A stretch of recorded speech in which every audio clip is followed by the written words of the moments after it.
এই যে বন্ধুরা, তোমাদেরকে আজকে একটা ভিডিও দেখাচ্ছি। যে ভিডিওটাতে হচ্ছে এই যে গাড়িটা দেখতে পাচ্ছ, এই গাড়িটা হচ্ছে কিন্তু হিরো হন্ডা মডেলের। এই যে দেখতে পাচ্ছ হিরো হন্ডা লেখা আছে, হিরো হন্ডা মডেলের।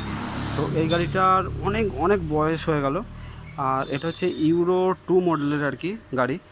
তো তখন BS3, 4, 6 কিছুই উঠেনি, তখনকার মডেলের গাড়ি। তো এই গাড়িটার একটা সবচেয়ে ভালো জিনিস কী আছে জানো? আমি আজকে বহু বছর ধরে এই গাড়িটা ইউজ করছি, অনেক বছর হয়ে গেল, অনেক বছর। সো টায়ার পাল্টাতে হচ্ছে, বহু হাজার কিলোমিটার চলেছে, যেখানে হচ্ছে কিলোমিটারের কাঁটা দেখা যাচ্ছে একদমই শেষ হয়ে, মানে প্রচুর 1 লাখের ওপর ধরো এই গাড়িটা চলে গেছে।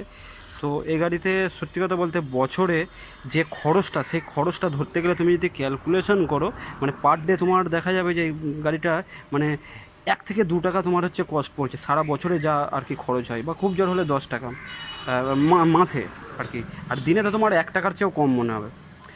সো